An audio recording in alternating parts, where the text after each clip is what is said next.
Dah dapat? Dapat tak? Dapat dah, Datuk. Bismillahirrahmanirrahim. Assalamualaikum warahmatullahi wabarakatuh, and a very good evening. I bid to Dato Dr Fadzil and all my fellow friends. Okay, before we begin, let's start our class with Umum Kita Al-Fatihah.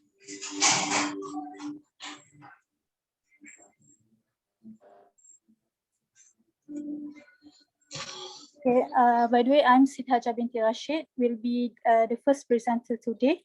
We'll be presenting the topic chronic diarrhea in children. Okay, next slide.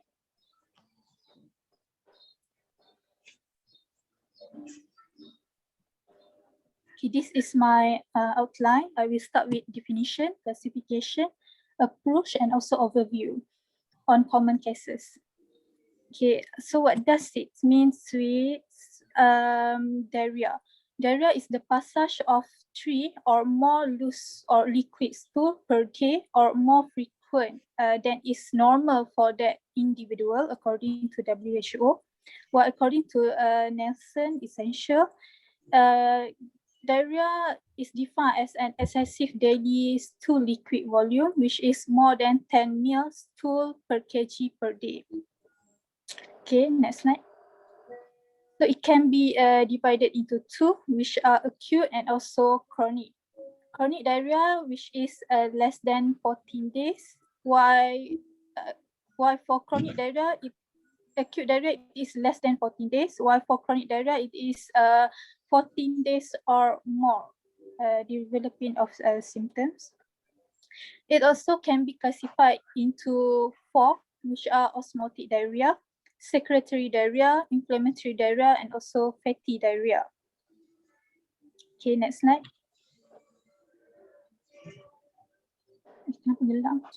So what does it mean with osmotic diarrhea?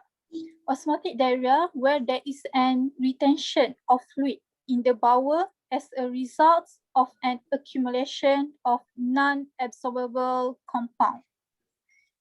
And the most common causes are functional diarrhea, also known as toddler diarrhea. And it is common happen among toddler or preschool age children. And children with this functional diarrhea will pass 3 or more loose stool a day. However, they doesn't develop any other symptoms. And they are growing well and gaining weights and are also healthy. Okay, it could be also it could be also due to magnesium, phosphates, and also sulfate ingestion in laxative, and also carbohydrate malabsorption such as lactose intolerance can also develop osmotic diarrhea. Okay, next slide. It is about secretory diarrhea. So what does it mean with secretory diarrhea? Secretory diarrhea, where there is an active intestinal secretions of fluids and electrolyte, as well as reduced absorption. So the causes for secretory diarrhea are bacterial toxin, some laxative, and it is associated with hormones secreted by certain types of tumors, such as vasoactive intestinal peptide and also drugs. Okay, next slide.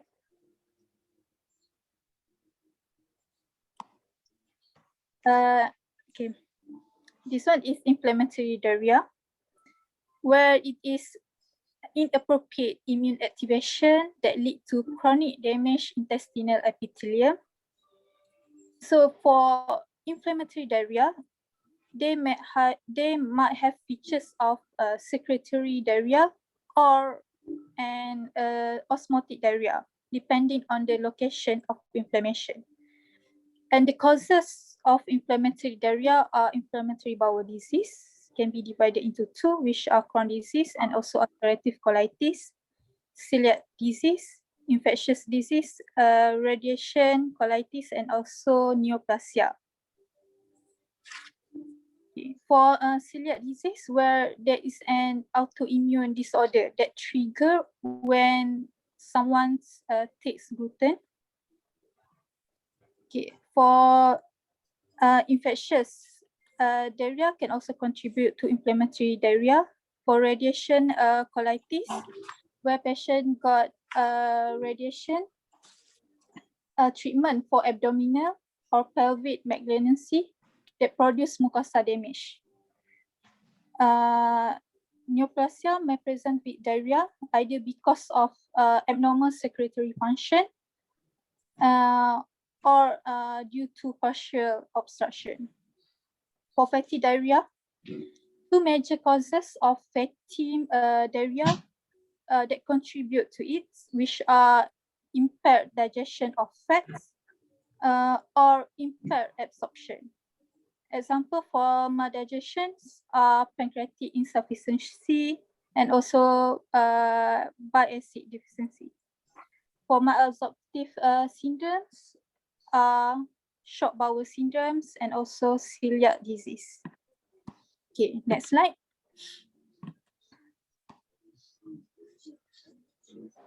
Okay.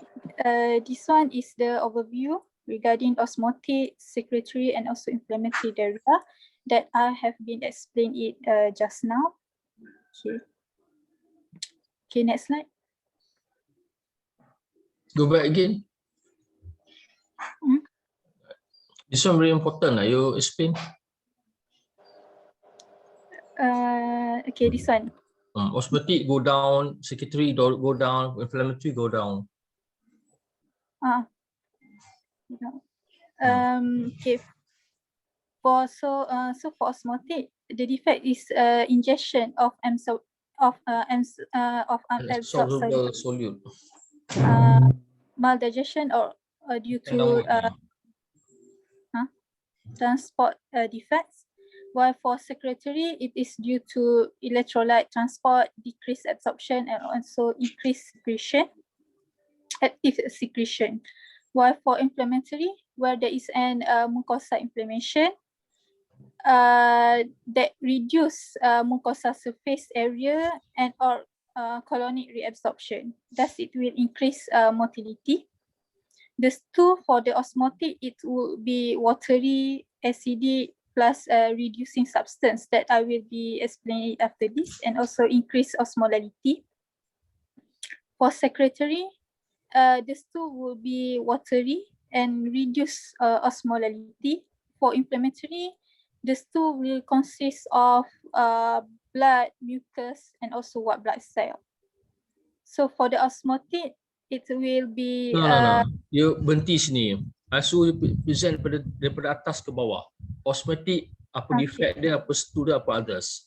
Secretory, apa defect dia, stool others. Faham? Bukan you melintang. Buat semula. Okay. For osmotic, where there is ingestion of unabsorbed solute, it also could be due to maldigestion and also transport defects. Thus, the stool would be watery since it is unable to digest, acidic, and also reduce substance, increase in reducing substance, and increase in osmolality. So it will be resolved once we stop food taking by fasting, increase breath hydrogen with carbohydrate malabsorption, and no stool leukocyte. For secretory, the defects are electrolyte transport, decreased absorption, and also increased secretion, active secretion. Thus, the stool would be watery and reduce osmolality. So the others are persist during fasting. It won't resolve by stopping the foods and no stool leukocyte. For inflammatory diarrhea, where there is a mucosal inflammation that lead to reduced mucosa surface area and or colonic reabsorption. and increased motility. For inflammatory diarrhea, the stool would be consist of blood, white blood cell, and also mucus. And others, dysentery, blood mucus, and also white blood cell. Okay, next slide. So the causes for chronic diarrhea are dietary induced, such as lactose intolerance, sucrose intolerance, and food allergy. Enteric infections such as parasites, bacteria, and also virus. Abnormal immune response such as celiac disease due to gluten intake, autoimmune enteropathy. Inflammatory bowel disease consists of two, which are ulcerative colitis and also Crohn's disease. Congenital persistent diarrhea such as microvillus atrophy and intestinal epithelial dysplasia. Neuroendocrine tumors such as carcinoma and also lipoma. Lipoma, it is a rare pancreatic neuroendocrine tumor. And also functional diarrhea, such as which are chronic and also non-specific, because the child is still growing well and doesn't have any weight loss. And also factitious diarrhea due to laxative abuse. Okay, next slide.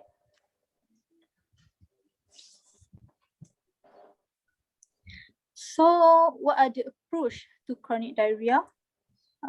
First, we can start with history, proceed with physical examination, followed by investigation. Okay, next slide. Okay. History, we should ask regarding the onset. If it is happened during the neonates, it might be due to congenital diarrhea. And if it is abrupt onset, it could be infectious diarrhea. And for functional diarrhea, it's usually gradual onset of mild diarrhea. And if the onset happened after introducing of gluten-containing food, it could be celiac disease.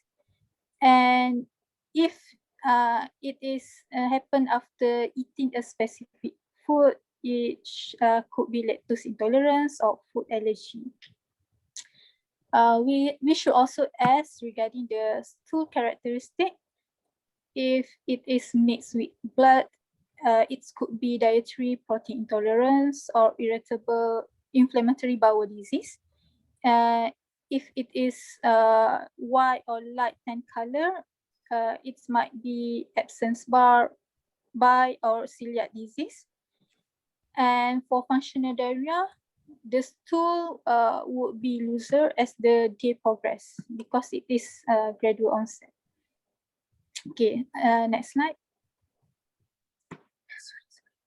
For other symptoms, the child might develop abdominal pain, failure to thrive, or weight loss, history of recurrent infection, such as we should ask regarding the underlying immunodeficiency or cystic fibrosis, or doesn't the child develop any excessive flatus? It might be due to carbohydrate malabsorption, due to bacterial fermentation that produce gases in colon. So we should ask regarding their past medical history, any underlying medical conditions such as HIV, immunoglobulin deficiency, cystic fibrosis, history of celiac disease, hyperthyroidism, and also inflammatory bowel disease. We should ask regarding any therapeutic intervention done before. It might be due to side effects of drugs, radiation, and also pseudomembranous colitis secondary to certain antibiotics that cause inflammation. Okay, next slide.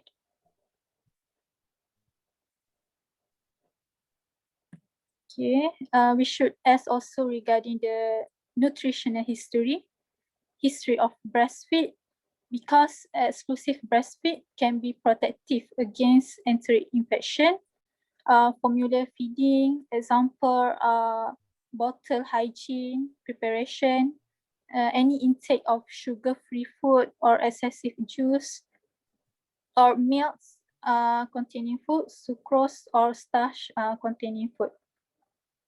Any family history such as inflammatory bowel disease or celiac disease.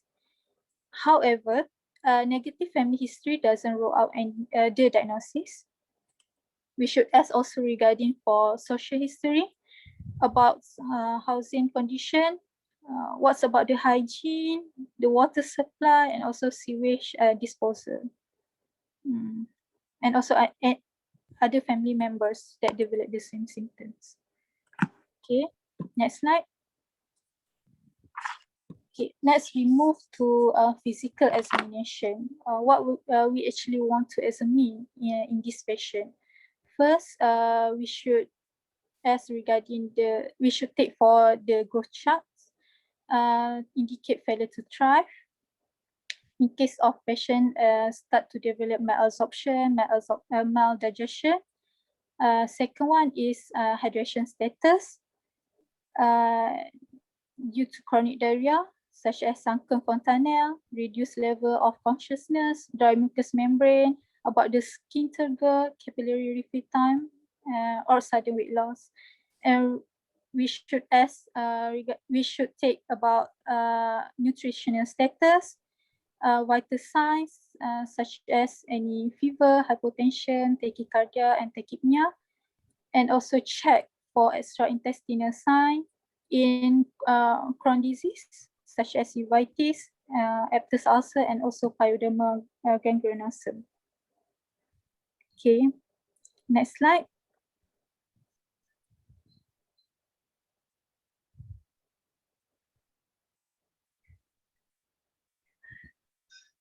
For abdominal examination, first we should check for abdominal distension due to malabsorption syndromes of small bowel bacterial overgrowth. Abdominal tenderness indicate inflammatory states, fecal mass, and also perianal examination. Find out any skin tag or anal fissure. Okay, next slide.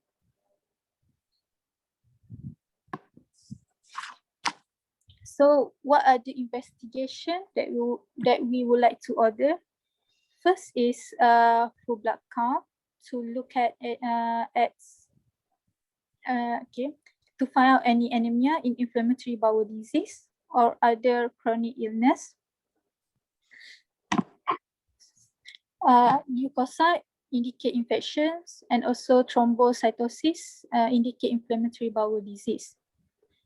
Next, we can order liver function test for hypoalbuminemia in inflammatory bowel disease due to chronic inflammation. Is associated with increase the transfer of albumin out of vascular compartment, and also it's associated with malnutrition and malabsorption that lead to low albumin. Next, we could order for ESR, risk in chronic inflammation such as inflammatory bowel disease, urea and electrolyte to assess hydration status. Okay, next slide.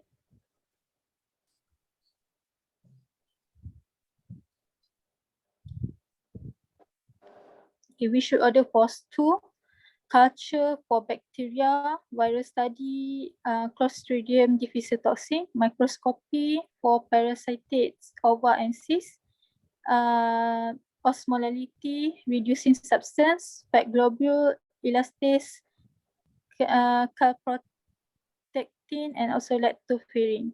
For osmotic gaps is to differentiate either it is osmotic or secretory diarrhea.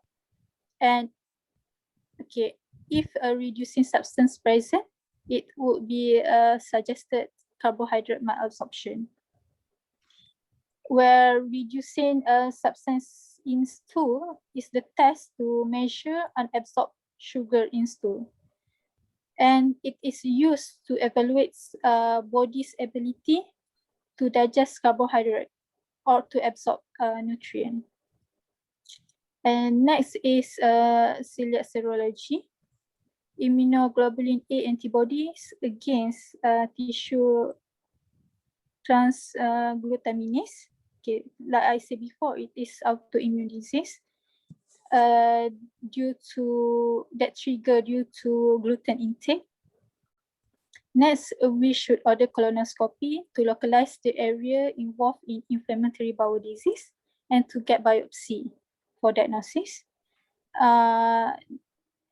Next investigation is barium follow-through, where we can visualize any small bowel involvement. Okay, next slide. So this is how to interpret of stool electrolyte, calculation of osmotic gap. So we should calculate the sodium stool plus potassium stool and then times to the product of 290 minus 2. Okay. So the result is if the osmotic gaps less than 50, it indicates secretory diarrhea. And if it is more than 75, it indicates osmotic diarrhea.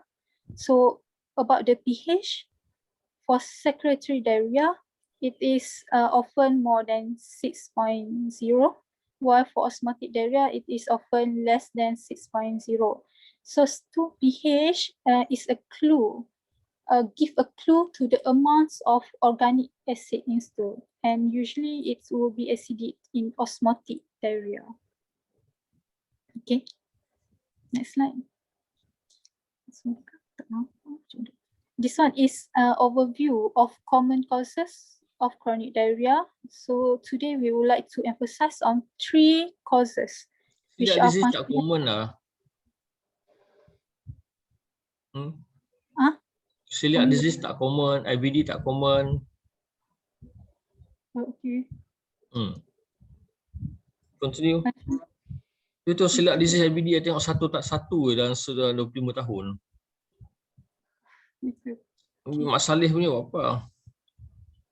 Okay. Continue ha. Okay. Next slide.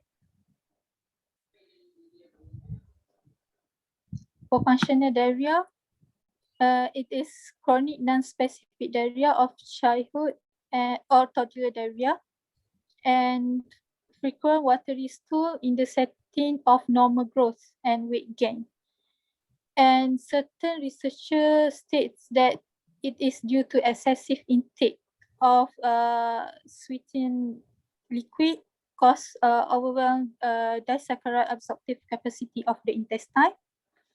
And the stool would be progressively looser as the day progress. However, the child will develop normal bowel pattern at the age of 4 to 5 years. Okay. Next slide. Should I explain this one or not? Continue lah. Dah prepare present lah. Okay. For the celiac disease, it is a gluten sensitive enteropathy, where it is immune-mediated inflammatory disease involving small intestine.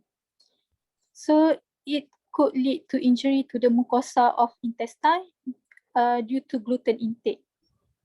And the symptoms begin when gluten-containing foods are given, commonly at 6 months to 2 years, okay, during weaning. And the presentation are diarrhea, vomiting, failure to thrive, irritable, decreased appetite, flatulence, and also distended abdomen. Okay, due to malabsorption. Next slide. So the investigation for celiac disease are for blood count to look at any anemia and also hypoproteinemia, serologic marker, anti-gliadin, anti-reticulin, anti-tissue transglutaminase, small bowel biopsy, to look at any villus atrophy, mucosa inflammation, crepe hyperplasia, increased number of intraepithelial lymphocyte. And the treatment is lifelong and need to strict gluten intake. Okay, next slide.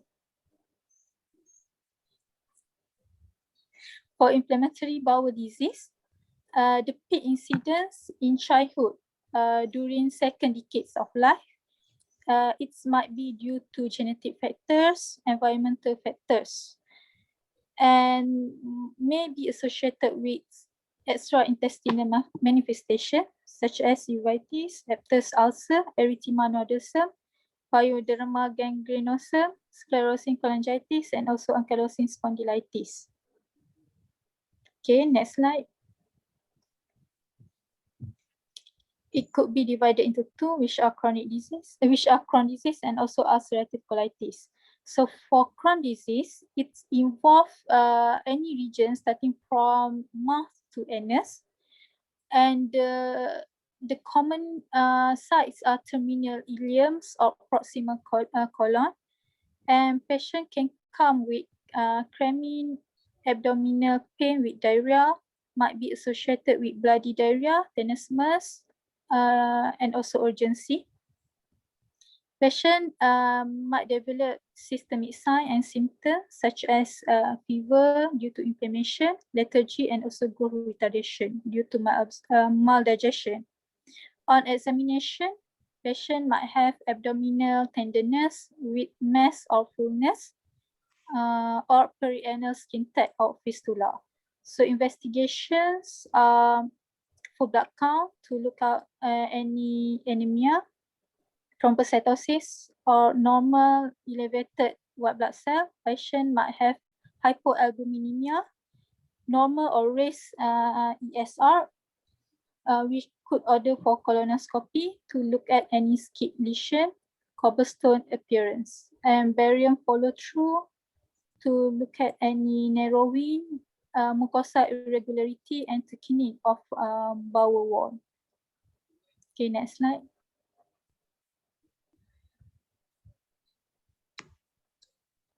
For ulcerative colitis, it is involving only the colon without involve any upper GI tract, and initially involve the rectum and extend proximally. The presentation are typically blood and mucus in stool, and if it is more severe, patient might have tenesmus, urgency, cramping, abdominal pain, and also nocturnal bowel movement. So for investigation, we should order for patient might have anemia, hypoalbuminemia, normal or raised ESR. For colonoscopy, patient might have a diffuse carpeting of distal or entire colon with tiny ulcers and loss of haustra fall because it's involved the colon. And for histology, however, it doesn't have any skip lesion seen. For histology, patient might have cryptitis, crepe abscess, microulcer, and also acute inflammatory cells. Okay, next slide. So for management for ulcerative colitis, we could prescribe patient with oral prednisolone, 1 to 5 milligram per kg per day. Payahlah. Proceed. Okay, okay, next slide. Okay, so how to differentiate between Crohn's disease and also ulcerative colitis? For Crohn's disease, okay, for Crohn's disease, sometimes patient might have rectal bleeding compared to ulcerative colitis, where it is common for patient to have a rectal bleeding. For Crohn's disease, patient might have abdominal mass compared to ulcerative colitis. Crohn's disease, since it's involved from the mouth to anus, it is common for them to develop perianal disease. While ulcerative colitis, it is rare for them. Crohn's disease, it's involved all layer of the colon, transmural involvement compared to ulcerative colitis. Crohn's disease, it is common for patients to develop stricture and fistula. And skin lesion can be seen in Crohn's disease compared to ulcerative colitis. Okay. Okay, that's all from me. Any other questions? Okay, next. I have a question. So in case of like previously we learned that those with acute gastroenteritis, it's important for us to ask the history regarding the hydration of the child. But in the context of child with chronic diarrhea, is it important for us to again to obtain the history and also examine the features of dehydration as well as to treat the dehydration? It's part of ni hydration status ni, doesn't matter. Not only AGE, any other case pun you need to find out hydration status. Okay. Thank you, Dato'. Okay, next.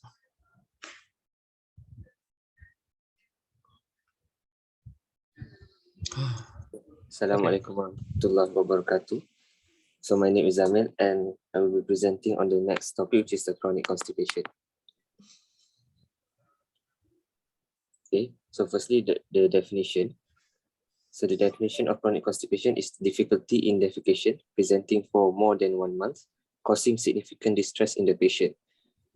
This is based on Nelson. Based on Sunflower, it says that it is an infrequent passage of dry hardened feces, often accompanied by straining or pain and bleeding associated with hard stools. However, they do not specify a specific duration.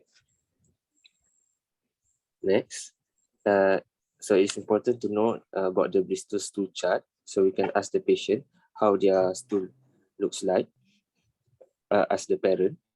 Okay, so usually when we are talking about constipation, it's more to the type 1 and type 2, in which type 1 is separate hard lumps, and type 2 it is like a sausage but a very lumpy sausage, unlike the normal type 3, which is sausage shaped with cracks in the surface. And then 5, 6, 7 is more associated with the previous presentation, which is diarrhea. Next. Okay, we're going to the clinical approach, how we approach the patient. So first in the history taking. So for the birth history, one important thing is we want to know if there is any delay in the passage of the meconium, because delay in passage of meconium can lead us to suspect about the Hirschsprung disease. And then we want to ask about the onset of the constipation, whether it is present from the birth or during early infancy. If it is from the birth, then more likely to be Hirschsprung disease. And then if it is in early infancy, was there any preceding change in diet, or is it around the time of the toilet training? And were there any problems during the toilet training? So this would suggest a functional form of constipation. Next, and then we want to ask about the defecation itself. Is it painless or is it painful? And then the appearance of the stool itself. Is it hard stools? Does the stool form pellets, or does it clog the toilet? So this usually suggests functional constipation because these hard stools, withholding of the stool will cause the stool to become hardened, and then defecation will be painful. Is there any blood on the stool? So this is possible anal fissure due to complication of prolonged constipation. And then if the child is toilet trained, are there any accident in the underwear or fecal soiling? So this indicates because of the overloaded of the rectum, the child already developed the fecal incontinence. Next, regarding the diet, of course, it is very important for us to inquire about the fiber and also adequate fluid, because low fiber and inadequate fluid can lead to constipation. And then is there any changes in diet prior to the constipation episode, such as transition of solid fluids to the milk, because this can suggest functional constipation, possibly due to cause milk intolerance. And then is there any underlying medical problems, congenital anomalies, or developmental delay? Because we have to remember that Hirschsprung disease is associated with Down syndrome. So, okay, and then also, is there any congenital malformation such as anorectal, sacral, or spinal abnormalities? This can also interfere with the normal defecatory process. And then a few of the red flags of constipation, because like other symptoms, red flags is important for us to differentiate between the normal and also presentation that we should be afraid of. So some of the red flags in constipation is failure to pass meconium that I mentioned just now. This can shows us as Hirschsprung disease. Any growth failure, which is in hypothyroidism, celiac disease, any gross abdominal distension in Hirschsprung's, and then want to look at the neurological examination of the lower limb and also any deformity at the spinal, such as a tuft of hair. So this points more towards the spina bifida. And then we want to also look at the appearance of the anus, any anatomical abnormalities, any bruising or multiple fissures due to sexual abuse, and perianal fistula, which can be due to Crohn's disease. Next is the physical examination. So patient is usually thin-built or failure to thrive. And then look for signs of nutritional deficiency. And also because Hirschsprung is associated, Down syndrome is associated with Hirschsprung, so we want to also look patient maybe have the Down syndrome features. And also in Hirschsprung disease, they can present with enterocolitis, in which patient can have fever, diarrhea, and in this case, patient will be dehydrated. Want to look for signs of dehydration. And then they can also present with the retentive posture and also lower limb abnormalities, hypotonia or atrophy. This is more to the neurological causes of constipation. Next, we want to look for at the abdomen, any abdominal distension, palpable stool mass, and also, like I mentioned just now, I want to look at the lumbosacral area for any deformity, any dimple, head tuft, which suggests spinal problems. Want to look at the underwear for any soiled underwear. This suggests fecal incontinence. Check the anal for any absent in the anal wing, cremasteric reflex, and also the decrease in the lower limb tone or strength. So this suggests neurologic dysfunction, which leads to the constipation. Any anal fissure, which could be both the cause or the consequence of constipation. And then look for any anatomical abnormalities of the anus.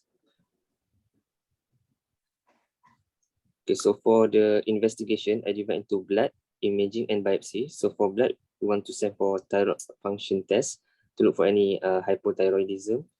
That ESR and CRP might be elevated in cases of IBD, and also any electrolyte abnormality that can lead to constipation. And also for imaging, we send for abdomen radiograph to look for the distended rectum, and then spine radiograph to rule out any spinal problems. And then specific for Hirschsprung disease, we will do the rectal biopsy, which is the gold standard for diagnosing Hirschsprung disease.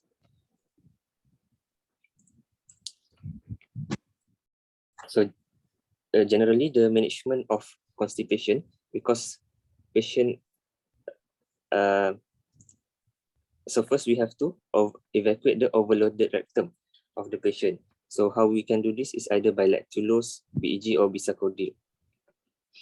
And then we do proper toilet training and avoid voluntary withholding, because if patient, this is more towards functional constipation, in which the child voluntarily withholds their own stool. So we do not want that. So we toilet train the patient after every meals and also for regular toilet sitting, and give a positive reinforcement to further make the child do the toilet training well. And then lastly is the dietary intervention, in which we give sufficient fluid and also high fiber diet. So that is generally on the approach.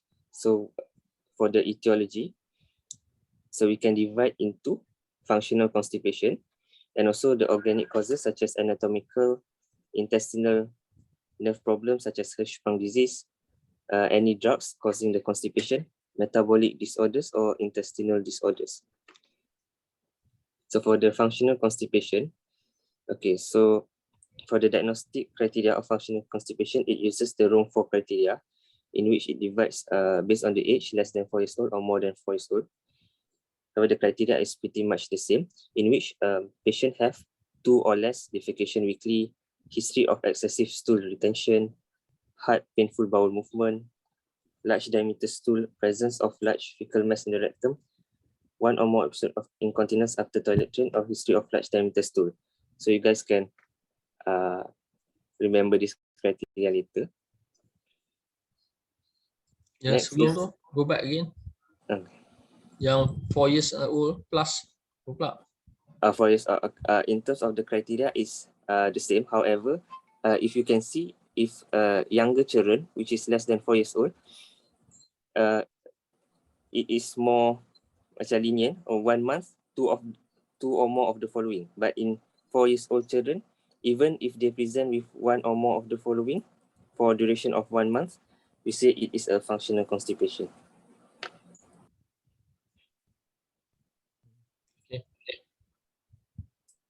Okay, so for the functional constipation, the pathophysiology, how it happened, usually there is a stressor in which too early toilet training, daycare in which it's not really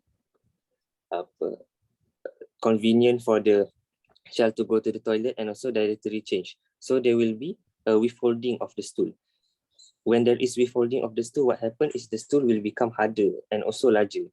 So when the stool is harder and larger, it will cause painful defecation. And because the defecation is painful, it leads to the child to voluntarily withhold their feces. So it becomes like a cycle. So then it becomes more painful again, and then the cycle continues. Next, so the features, patient, the child can present with the retentive position, in which they usually is standing against a wall or against a table, with their legs fully extended. And then patient can have history of blood in the stool with passage of large bowel movement, because the stool is very hard and large. It can cause blood. And then encoparesis, which is the voluntary or involuntary passage of feces into inappropriate places, at least once a month for 3 consecutive months after the age of 4 years old.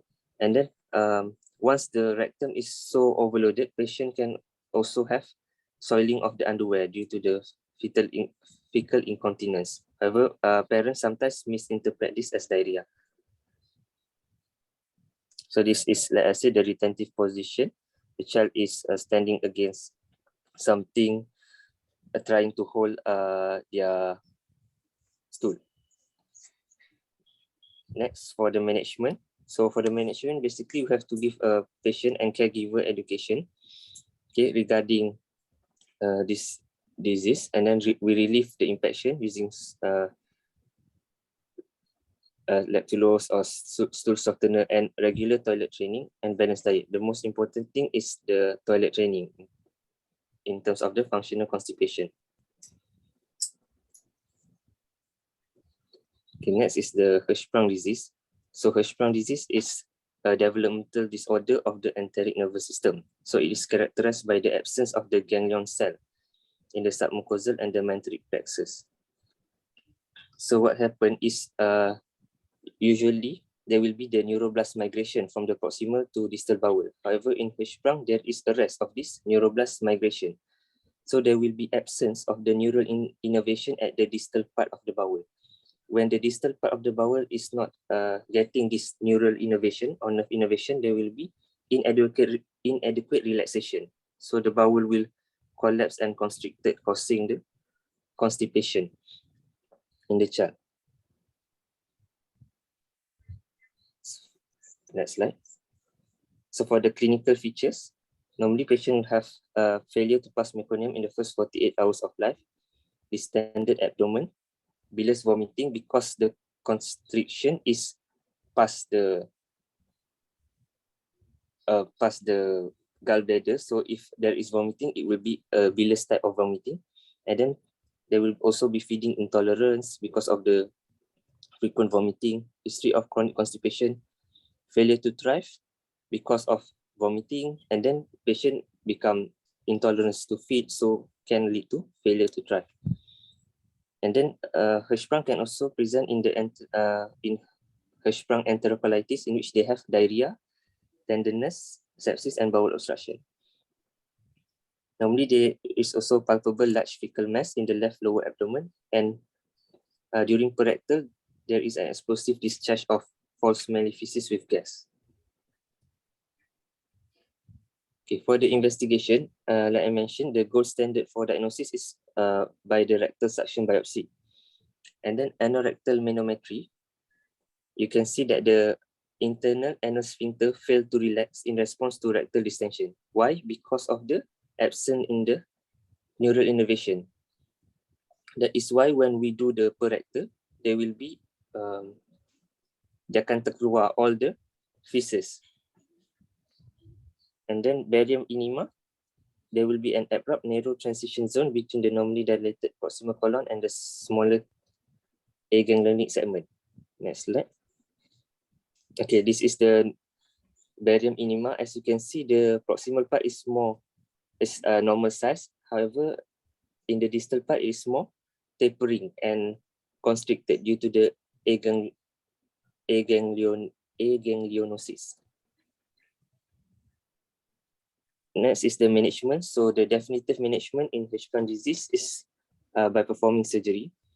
And then other temporary management is like temporary stoma and also a primary pull-through procedure in which the surgeon will pull the proximal normal bowel and stitch it to the rectum. Next.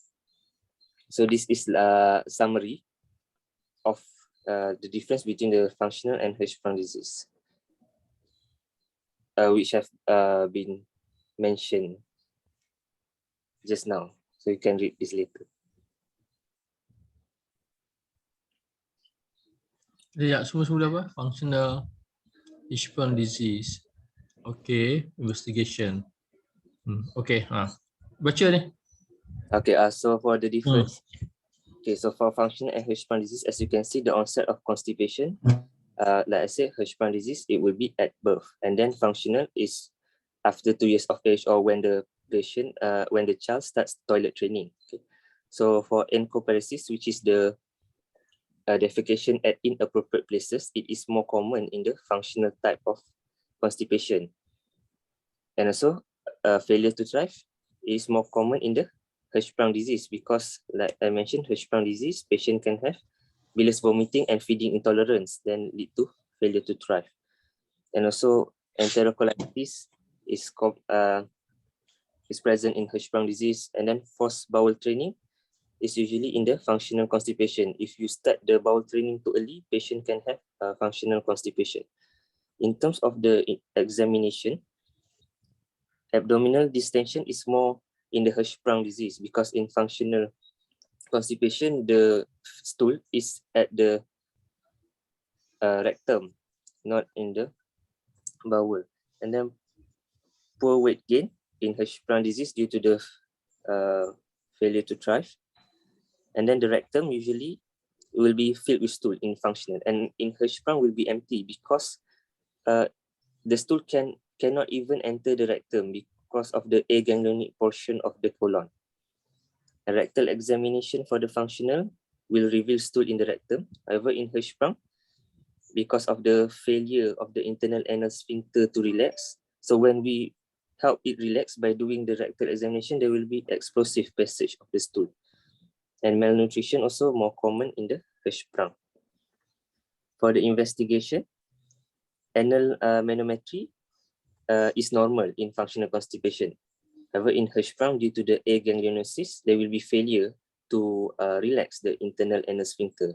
And rectal biopsy also normal in functional, and in Hirschsprung disease, rectal biopsy, which is for diagnostic, will show no ganglionic cells. And then barium enema will show massive amount of stool in the functional, and in Hirschsprung disease, like I have shown the picture just now, you can see a transition zone between the normal colon and then the constricted aganglionic portion of the colon. And then there will be delayed evacuation.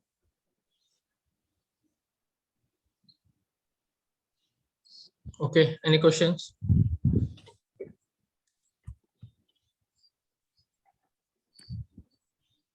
Tak ada? Okay, next.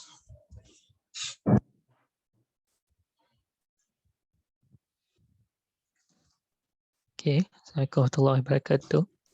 So my name is Muhammad Hamizi. I will present on the liver failure in children.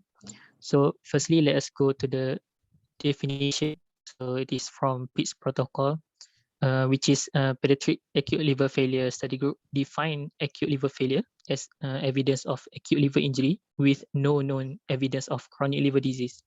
And also there is biochemical or clinical evidence of severe liver dysfunction. So the prothrombin time must be more or equal 20 seconds, or the INR more or equal 2.0. And this too is not corrected by parenteral vitamin K. However, if the patient have hepatic encephalopathy, so the cutoff is a bit lower, so the PT is 15 or more, and the INR is 1.5. And from the Nelson Essential, it defined the acute liver failure as a form of severe liver disease with onset of. Pakai tu. Nielsen. Okay. Banyak pening-pening kepala kang. Pakai satu je. Okay. So next. Okay, so the etiology. The most common causes of acute liver failure is idiopathic, which is indeterminate, 45%. And it can also be due to the drugs or toxic, which can be due to paracetamol ingestion, or the anti-epileptic medication, valproic acid, phenytoin, and also the anti-TB medication such as isoniazid, and also trimethoprim or sulfamethoxazole. And it can be also due to the metabolic causes, so neonatal hemochromatosis, Wilson disease, and some of them can also cause chronic liver disease such as the Wilson disease. And then infection causes, viral hepatitis like hepatitis A, B, and E, it can cause acute hepatitis. So like hepatitis A, the route of transmission is fecal oral, ANE. And for hepatitis A, it is usually self-limiting. And for hepatitis B, the mode of transmission is the vertical transmission, which is from mother to child transmission. So it is very important to screen for hepatitis B during pregnancy. And for hepatitis B, it can also cause chronic liver disease. And other causes of infections is stated in the table. It can be also due to the autoimmune hepatitis, malignancy such as neonatal leukemia, lymphoma, familial hemophagocytic lymphohistiocytosis, and also bronchiolitis. Next one. Okay, so what is the clinical feature of the acute liver failure in children? So there will be a persistent jaundice with impalpable liver or liver of reducing in size, and there will also progressive decline in the serum aminotransferase level. And the patient can also present with encephalopathy, so it may worsen quickly, and the patient might have increasing lethargy and also occasional hallucination. And there will be personality changes in young children. They will present with irritability, and if all children, they can have like aggression, irritable, euphoria, and also fatigue. And they can also have intellectual deterioration, insomnia, and also reverse sleep pattern. And then for coagulability, they can have bruising, petechiae, or bleeding, and it is usually unresponsive to IV vitamin K, because the defect is in the liver itself, so they have problem in the synthesis of the coagulant factor. And also they can present with hypoglycemia because liver function as the site of gluconeogenesis, and also can have hyperammonemia because our liver is the one to excrete the urea, the ammonia into urea. And also it can causes increased intracranial pressure because of the brain edema. So it also relates with the hyperammonemia. It can cause increasing in the astrocyte swelling, thus it will cause edema. So patient can have fits, dilated pupils, bradycardia, hypertension, or papillary edema. Okay, next. Okay, so this is the grading of liver failure. So like we all know, it has 4 stages, stage 1, 2, 3, and 4. And then we can see the hysteresis, EEG changes, and the clinical manifestations like in the table. So like hysteresis, it usually present in the stage 2 of a liver failure, and stage 3 can also have it. However, in stage 4, patient usually coma, so there will be no hysteresis elicited. And we can also see EEG abnormalities for this hepatic encephalopathy. So we need to do EEG during investigation. And for the clinical manifestation, like I said before, the early changes for hepatic encephalopathy, they can be disturbed sleep-wake cycle or the reverse sleep pattern. They can only have mild intellectual impairment. However, if the patient increase in severity like stage 2, they will start to have drowsiness, confusion, and then for stage 3, they start to be stupor. So they will be unresponsive to verbal commands. And then they can have hyperreflexia and also positive Babinski sign. And then for stage 4, the patient already has coma, so unconscious. They can have dicerebral or decorticate. They can respond or not to pain. Okay, next one. So what we need to take during history taking, so we need to ask for the of the jaundice, the onset, progression, and then for the hepatic encephalopathy, the early changes like irritability, poor feeding, and also reverse sleep pattern. And for late changes like patient will be confused, aggressive. And for the ascites, we need to inquire about is there any abdominal distension, respiratory difficulties. For the bleeding difficult tendencies, there will be bruises, petechiae, or bleeding from the puncture sites. And for the hypoglycemia symptoms, we need to inquire for the lethargy, tremor, sweating, and also vomiting. And to rule out any infectious causes like fever, rash, vomiting, sick contact, or if there is any history of eating contaminated foods and also raw seafoods like the one that causes the hepatitis A. Okay, next one. So for the drug history, we need to inquire the drug, which is drug over the counter. Is there any injection of traditional medication? Or if the patient exposed to like accidental injection of any drugs. And then for the past medical history, is there any previous episode and patient have abdominal distension before? For family history, it can be due to the inherited disorder. So we need to ask if there is any similar problems in the family. And then for the growth and development, we need to inquire for the weight height and developmental delay in this patient. Okay, so this is some of the features of hepatic dysfunction. Next. Okay, so for physical examination, on general examination, we need to see the GCS of the patient, and then look for the peripheral edema and to see the vital sign of the patient if he had any hypovolemic shock, for example. And for the eyes, we need to obviously see for any jaundice. And also the causal flash ring, which we can see there is, if you can see in the eye, at the iris, so at the outer part of it, we have like a dark ring insertus. So this one is due to the copper deposited at the cornea. Okay, so next one is the liver and spleen. So we can see if there is any hepatomegaly or splenomegaly, or there will be a rapid decrease in liver size without improvement. So this is a typical presentation of acute liver failure. And then we need to see for any ascites. So we need to elicit the shifting dullness or fluid trail. And then to see any bleeding tendencies like bruises, petechiae, or bleeding. And also we need to auscultate the lung to see for any pulmonary edema or pleural effusion. Okay, next one.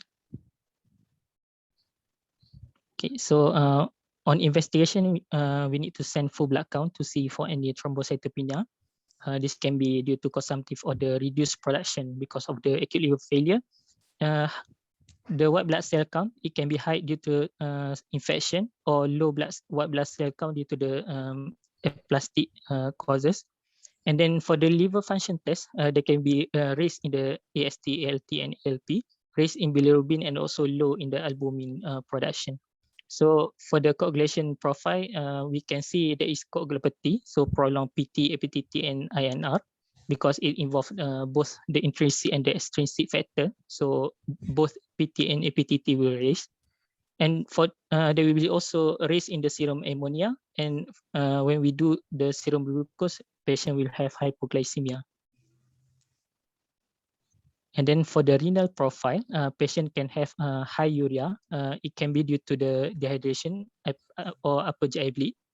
Or patient can have low urea because of the failure of the hepatic synthesis of the urea. So that's why this patient has high ammonia.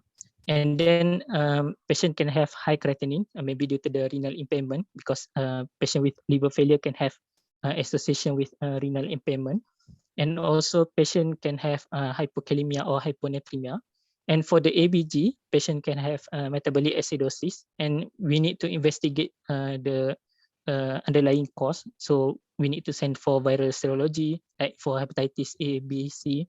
And then for autoimmune marker like ANA, ASMA, and for the serum free copper to screen for Wilson disease, which the patient can have low ceruloplasmin, or there will be and to see the total serum copper. And for the EEG to see any evidence of hepatic encephalopathy. Next one. So the imaging, we need to also do the liver Doppler ultrasonography. So from the ultrasonography itself, we can see the ascites of this patient, and we can also, from the Doppler, we need to see the patency and flow of hepatic vessels and the portal vein, because some of the causes can be due to the vascular. And then we send for brain CT scan if the patient has symptoms for cerebral edema. So we need to look for this. And then for invasive, we can do the percutaneous liver biopsy. This is in the case of autoimmune hepatitis, metastasis liver disease, lymphoma, or herpes simplex hepatitis. So next one. This is just, I include the picture, CT scan showing brain edema. So we can see that there is widespread hyperdensity. So we cannot see very well the structures of the brain because of the brain edema. And then this is the EEG changes in the patient having hepatic encephalopathy. Okay, next one. So principle of management, basically we want to provide advanced life support, anticipating prevention, anticipating, preventing and treating the complication of the patient. And also if the patient have like irreversible damage, we want to aim for liver transplant.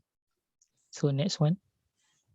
So the general measure is basically close monitoring in a quiet, dark room with head elevated at 20 degrees without flexion.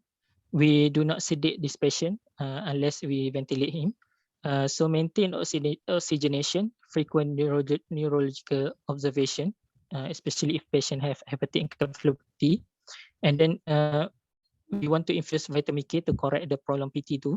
And if the patient have a prolonged bleeding, which complication of the acute liver failure, we can consider to give the fresh frozen plasma or the cryoprecipitate.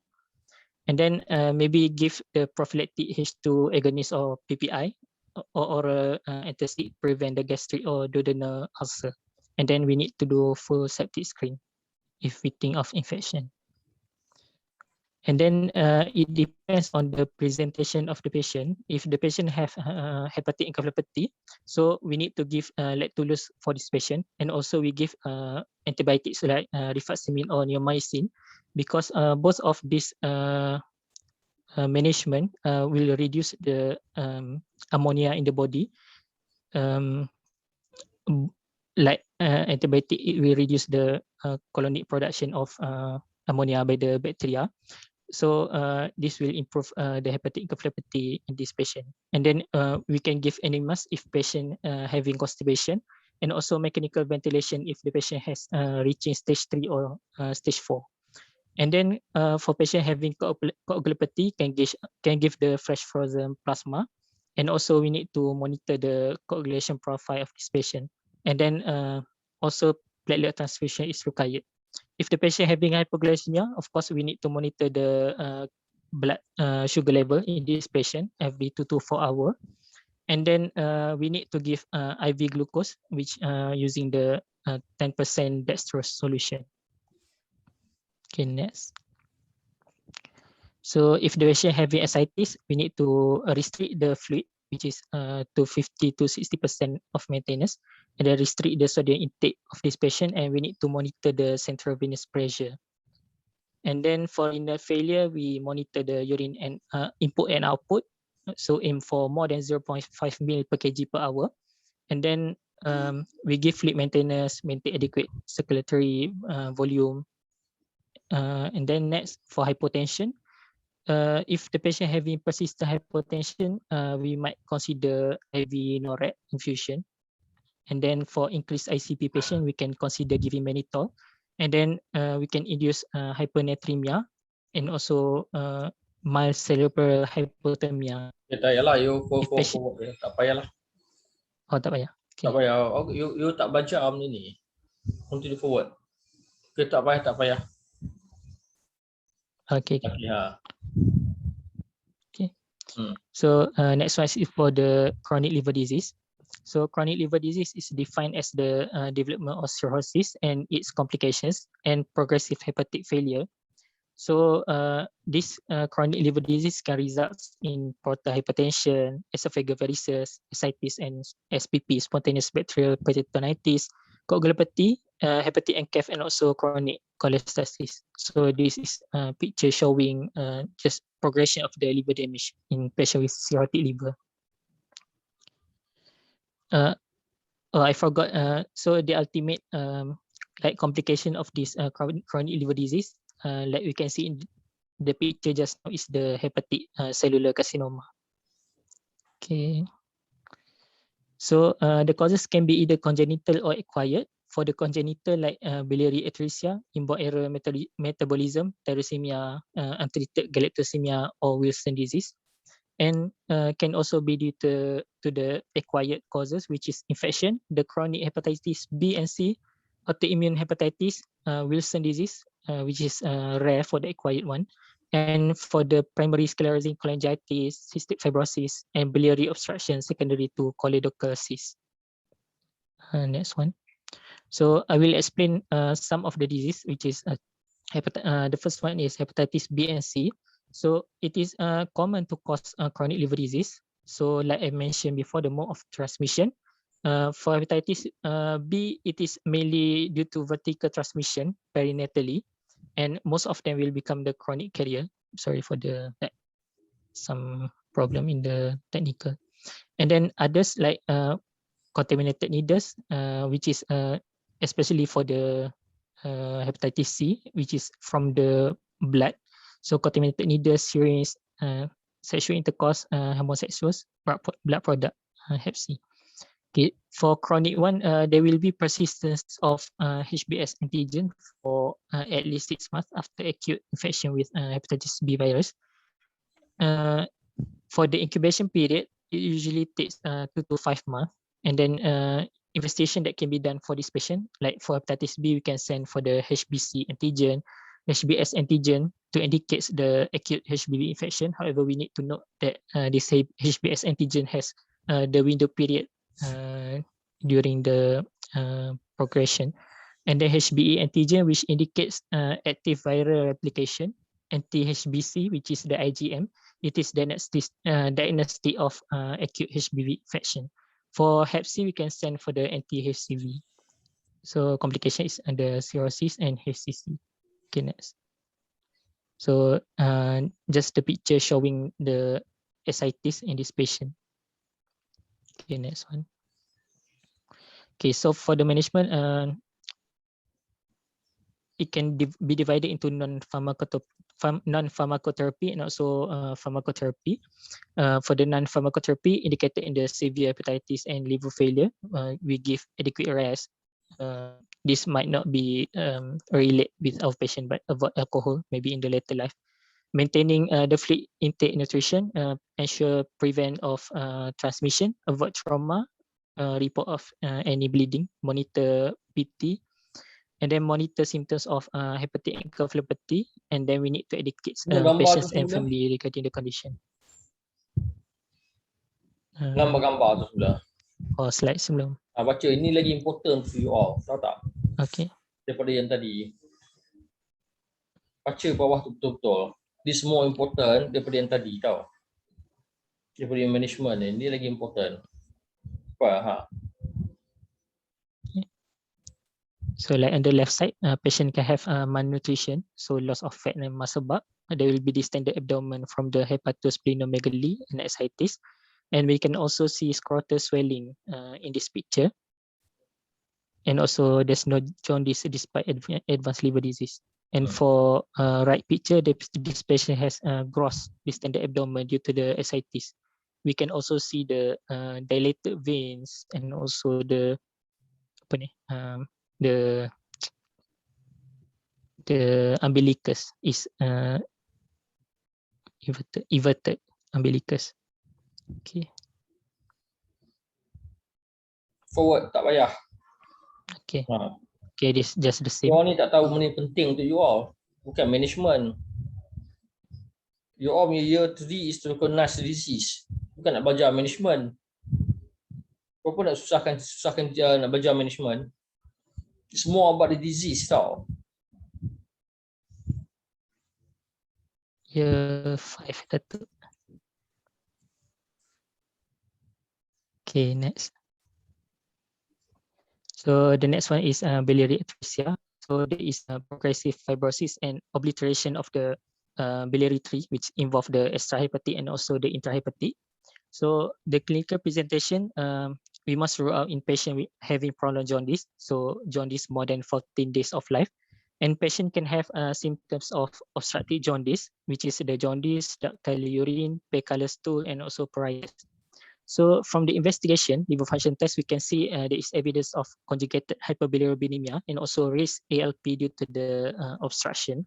And also from the ultrasound, we can see contracted or there is absence of the gallbladder. And we can do cholangiogram, which we will fail to outline the normal biliary tree. And gold standard for diagnosing biliary atresia is the HIDA scan or the liver biopsy. We can see histological changes, hepatic duct obstruction, and necrosis of hepatocytes due to the bile-induced hepatotoxicity. So for the management of biliary atresia is the Kasai procedure, or it may need liver transplant. Okay, next. So this Mana is yang gambar pale color stool. Pale color stool lagi more important daripada type of biliary atresia. oh, okay. Apa benda you all ni, belajar ni detail sangat buat apa? You tak kenal apa biliary atresia atau apa. Semua nak pergi high things yang tak perlu. You all belajar basic saja. Forward. Forward.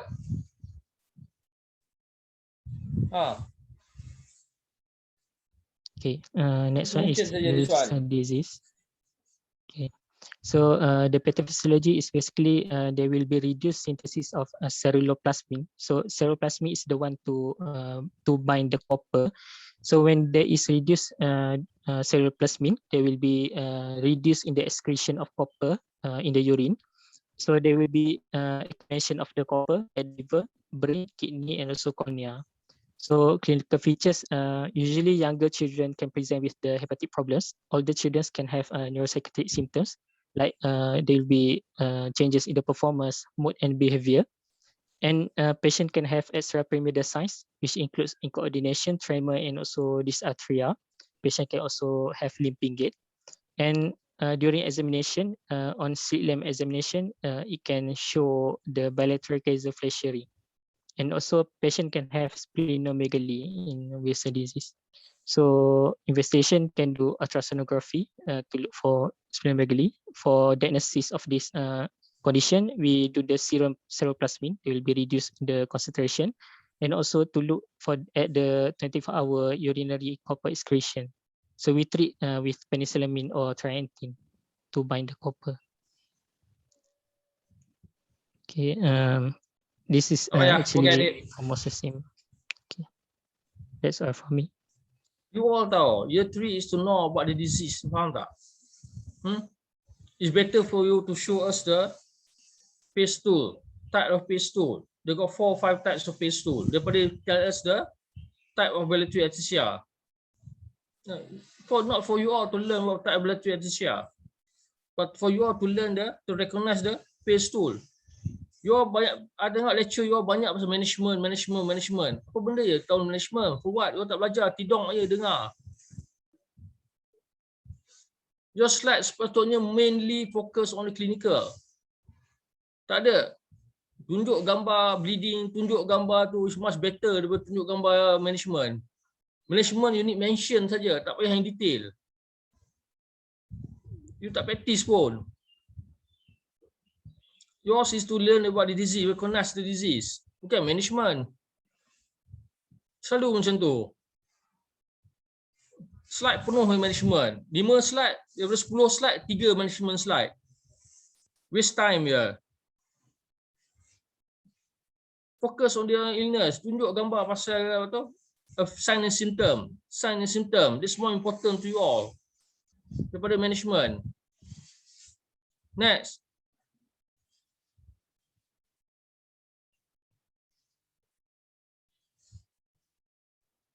Ya, Assalamualaikum warahmatullahi wabarakatuh. I am Tengku Hakimi. We will be presenting about functional abdominal pain. So my online presentation will be firstly with the definition, the pathophysiology, classification, and I will focus more on the clinical presentation, the history and the physical examination, and just a little bit about the management, and lastly prognosis. Okay, so the definition of functional abdominal pain is actually persistent or recurrent abdominal pain without any evidence of anatomic, inflammatory, metabolic, or neoplastic abnormalities. So in a child presenting to us with chronic abdominal pain, most of the time it is due to non-organic or functional. It can be also occur due to organic causes such as constipation or other rare causes like inflammatory bowel disease or UTI. Okay. So I would like to point out the definition of recurrent abdominal pain. It can be defined as the presence of at least 3 or more episodes of abdominal pain over a period of at least 3 months that is able to affect the daily function of the child. It can be organic or non-organic cause. But after proper history and physical examination, we cannot find any other explainable cause, then it can be attributed to functional cause. So it's known as a functional abdominal pain. Okay, so that's important for us to understand about that. Okay, so it's all about the criteria for functional abdominal pain. Rome 4 criteria, it states that it has to fulfill all of these criteria for at least 2 months, and the abdominal pain has to be at least 4 episodes per month and include all of the following. First is episodic or continuous abdominal pain that does not occur solely with physiological events such as eating or menses. And also insufficient criteria for other functional GI disorder such as irritable bowel syndrome, functional dyspepsia, or abdominal migraine. That means that it's important for us to exclude all these other 3 causes before we can say that the child is very likely to have functional abdominal pain. And also lastly, it cannot be explained by fully by another medical condition. Okay. So actually, functional abdominal pain is classified under the broad term of functional gastrointestinal disorder. Okay, and as you can see, these are the 3 functional abdominal pain related disorder that we have to exclude before we can say the child having FAP. Okay, so the underlying process is actually complicated but I would just like to point out some of the pathological process in the body whereby there is visceral hypersensitivity, dysregulation of the brain-gut axis, altered intestinal permeability, and disturbance of the GI motility. All of these factors, they interact with each other, and it leads to the child having increased risk for functional abdominal pain. So the visceral hypersensitivity, it means that the bowel pain receptor, it has a lower pain threshold, then the child have easier to perceive pain. And or it can be increased sensitivity of the nerves even to normal intestinal function. For example, like the food moving through the bowel, and it can be perceived as pain. Okay, so for the dysregulation of the brain-gut axis is due to the impaired ability of the brain to interpret the bodily pain. And because of this, the brain unable to block the incoming pain signals, and there is a reduce in the pain threshold. Okay, so the child is much more easier to perceive pain, abdominal pain. So this is just a diagram for us to know that actually for the occurrence of functional abdominal pain and other GI problems, functional GI problems, there are interaction between the medical events, the distension, inflammation, infection, or allergy. It's important for us to ask during the history, okay, of the child, medical and the birth history, motility disorder. Genetic factors also play a role, okay, and also psychosocial events like stress, anxiety, or depression, and history of abuse. Okay, it can alter how the body of the child perceive pain. So as I told you just now, that it's important for us to exclude all the other three functional causes before we say the child having FAP. So let's go through one by one. Okay. So functional dyspepsia, at least the child having 4 times of episode per month for at least 2 months, and including one or more of the following.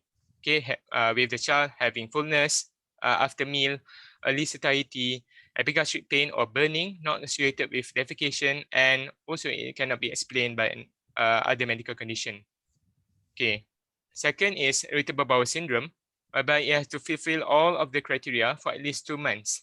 Okay, with the child having abdominal pain at least 4 times, with one or more of the following. The pain is related to defecation, or is there any change in the stool frequency and the stool appearance or the form. Second, the abdominal pain, it does not resolve with the resolution of the constipation, and it cannot be fully explained again. Okay, so abdominal migraine, okay, is like the abdominal pain that occur with the child also having headaches. Okay, so you have to fulfill all the criteria for at least 6 months before diagnosis.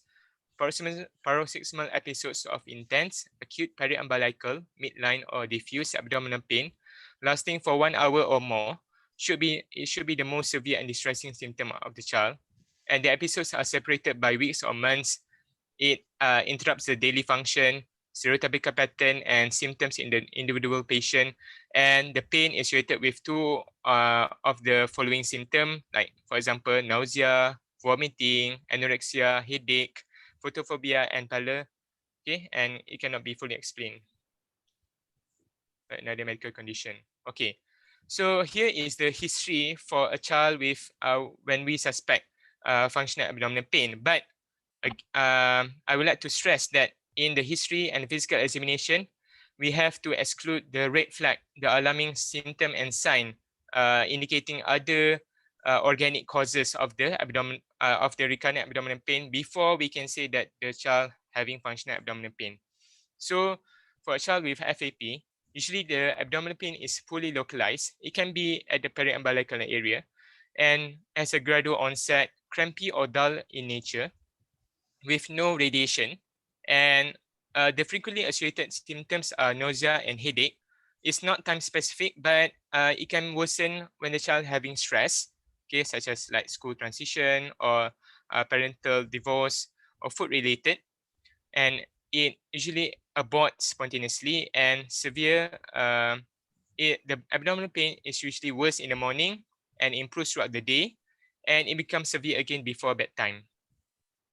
Okay, so as I told you that we have to look for the precipitating or triggering events. So we have to ask whether the child having any previous GI infection, allergy, or illness during early life or stress. Okay, because as I read, there is a multi-centered studies in US.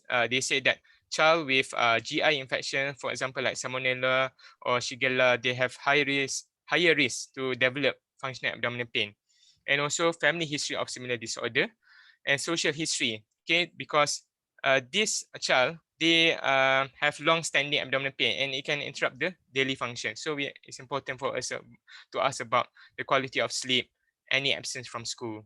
Okay, so these are the important thing that we have to know, the alarming symptoms. Okay, that usually warrant the treating doctor to order to suspect more organic causes, okay, rather than functional ones.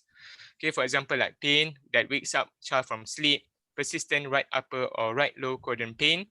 Okay, for example, like it can indicate maybe gallstones or appendicitis or maybe urinary tract infection. Okay, significant vomiting like balanced vomiting. Okay, unexplained fever, genital urinary tract symptoms in case of UTI, okay, or renal stones, dysphagia, odynophagia, chronic severe diarrhea or nocturnal diarrhea, okay, in case of like inflammatory bowel disease, okay, gastrointestinal blood loss, and faltering of growth, as well as family history of IBD, celiac disease, and peptic ulcer, although it is rare in children.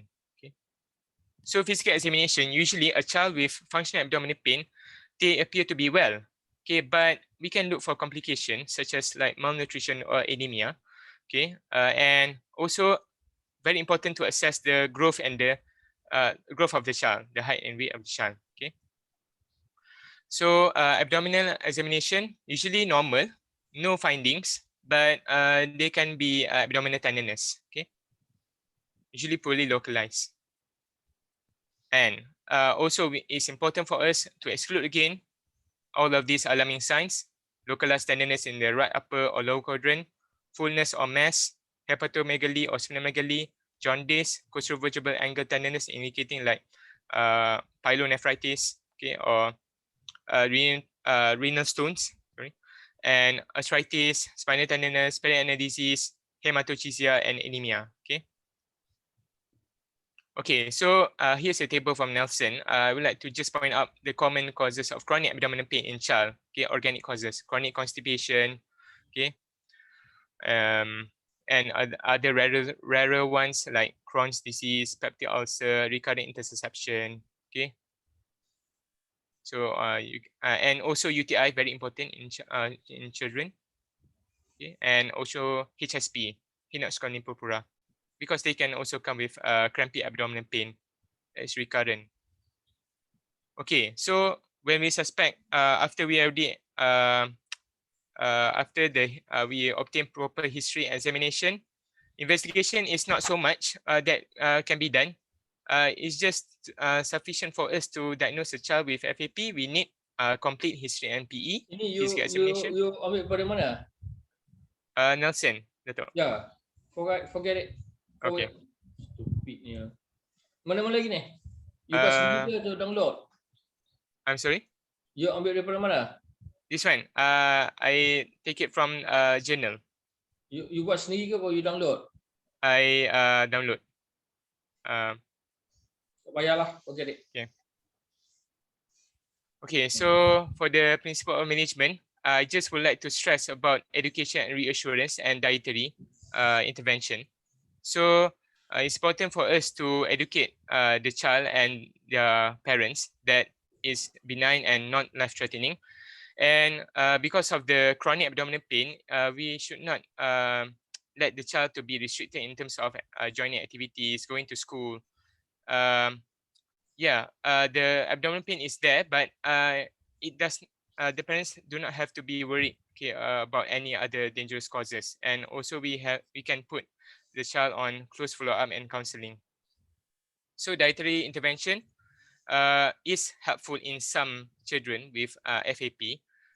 We can either remove or reduce certain type or group of foods such as lactose, fructose, or FODMAP, okay, the fermentable oligosaccharides, disaccharides, monosaccharides, and polyols. Okay, and also we can consider the child increasing their fiber and water intake. So the low FODMAP diet is because this group of food, they are poorly absorbed by the intestine. So when we reduce their amount, it can improve the symptoms of the FAP. Efficacy is well established, okay, but for long-term management is still debatable. Okay, probiotic supplementation can be considered because of some of their benefits, such as it can modulate the inflammatory system of the gut, okay, and so on. All right. So prognosis is 50% of the child will improve, and the other 50% they will continue to have the symptoms. Okay.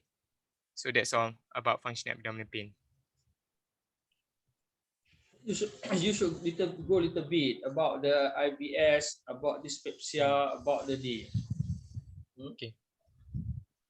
Yeah. Okay, I think I have to include more about the disease. More, yes. Yeah. Tak payah, tapi one slide saja. How to differentiate between these three. Right, Dato.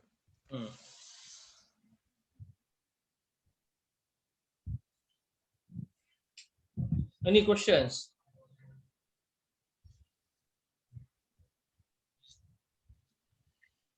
I don't know how much this seminar are going to teach you all. Well, I go to review the ni because some of the topics didn't come for MCQ at all, kan? Tak masuk MCQ pun. I think it's useless. Why you want to put something that doesn't go into the MCQ? And even I pun tak tengok dalam klinik, tak jumpa dalam klinik pun. It's a disease that dekat Mak Saleh punya tau. We don't see much in our country. So we're going to review it for next batch. Some of the disease I think no need because we don't see in the clinic at all. Any questions? Okay, finish. Okay. Any more presenter? Already finished, Dato. You WhatsApp me all the name nanti. Nanti I give you the mark. Okay. Alright, Dato. Thank you very much, Dato. Thank you, Dato. Thank you, Dato. Thank you, Dato. Dato.